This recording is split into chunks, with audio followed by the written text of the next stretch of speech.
Assalamu alaikum wa rahmatullahi wa barakatuh. Now it's time for subject English reader in class 3rd. I will teach you in this period lesson number 8 in English reader book, and the name of the lesson is The Four Friends, चार दोस्त. Dear students, as we have covered in the last class, complete reading lesson number 7 and complete also. Now it's time for new lesson of lesson number 8, The Four Friends. आज हम इस lesson में चार दोस्तों की कहानी पढ़ेंगे. Let's start. Now it's time for story time. Dear student, I read word by word and explain also. So class, listen my words very carefully and read with me. So let's start. Long time ago, in the dense forest of Gir, there lived four friends: a crow, a tortoise, a mouse, and a deer. बहुत समय पहले की बात है. एक घना जंगल था गिर. वहाँ पर चार दोस्त रहते थे. एक कौवा, एक कछुआ, एक चूहा और एक हिरन. ये चार दोस्त थे. One day all four of them were playing hide and seek.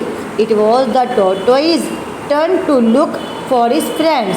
He had located the deer and the crow, but was unable to spot the mouse.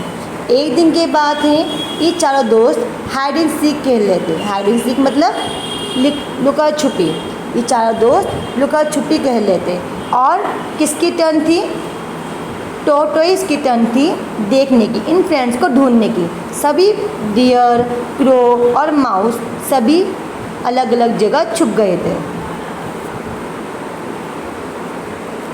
I wonder where the mouse is hiding. If he thinks that he can escape my eyes, he is wrong. मैं चंबा हूँ कि mouse कहाँ छुपा है. Mouse ऐसी जगह छुप गया था जहाँ से टॉर्टोइस उनको नहीं ढूंढ पा रहा था.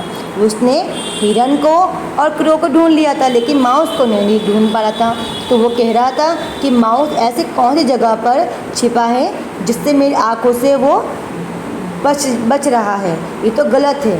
Perhaps he thinks that I am very slow moving creature, so he can keep changing his hiding place. शायद टॉर्टोइस कहता है, शायद मैं बहुत हल्के चलता हूँ ना, इसलिए वो बार बार अपनी छिपने की जगह चेंज कर रहा है, बदल रहा है. But not today, I am going to catch him. लेकिन आज नहीं, आज मैं उसको पकड़ने जा रहा हूँ. This page is complete. Come in next page. Thus trying to find the mouse, the tortoise wandered away from his friends. वे कोशिश कर रहा था, बार बार ट्राई कर रहा था माउस को ढूंढने के लिए, लेकिन वो अचंभा था कि वो अपने दोस्तों से कहीं अलग दूर जाके छुपा है. That day a hunter had come to the forest. He had not been able to catch a single animal and was returning home empty-handed.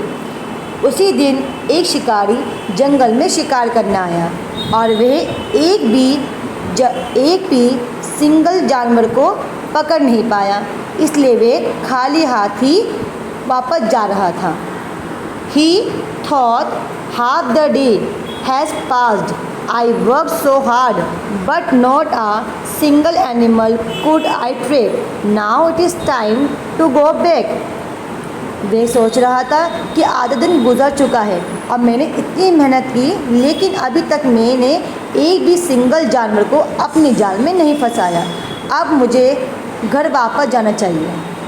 ये बात शिकारी सोच रहा था. आगे देखते हैं. Suddenly there was a rustle in the bushes. He became alert. I wonder which animal is moving by. He moved closer to the sound, but could find no animal. अचानक से झाड़ियों में से कुछ आवाज़ आई. वह एकदम से, कौन? शिकारी जो था वो एकदम से अलर्ट हो गया. सतर्क हो गया। उसको लगा कि इस झाड़ी में कोई ना कोई एनिमल ज़रूर होगा जो मूविंग कर रहा है। वो धीरे धीरे उस साउंड के पीछे गया और देखता है कि वहाँ कोई भी एनिमल नहीं है। He turn to go back, और वो वापस जाने लगता है। Again there was a stir, I must look closely, there is something.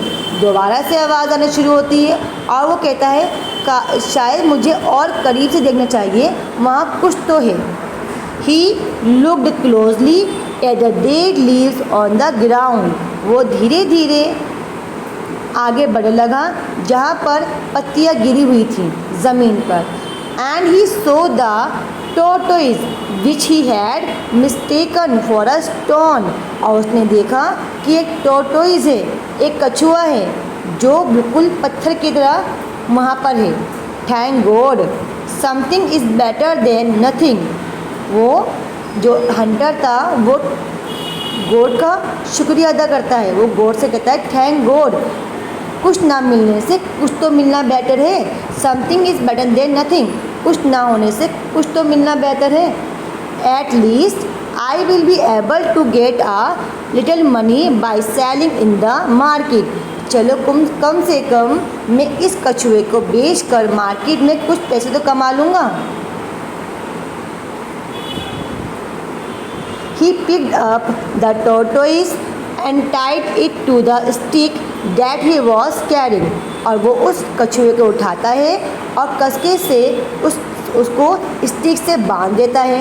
The tortoise called out in fright to his friend, टोर्टोइस बुलाने की कोशिश कर रहा था अपने दोस्तों को और वह बहुत डरा हुआ था। The crow heard it. He quickly flew towards the sound to find out what had happened. He saw the hunter carrying the tortoise on a stick. और जब वो टोर्टोइस अपने दोस्तों को बुलाने के लिए चिल्लाता है तो उसकी आवाज़ कौवा सुन लेता है और जल्दी से वह उस आवाज़ के पीछे दौड़ता है और देखता है कि क्या हुआ है, कि किसकी आवाज़ है, और देखता है कि हंटर ने टॉर्टोइस को पकड़ लिया है और बांध रखा है स्टिक से।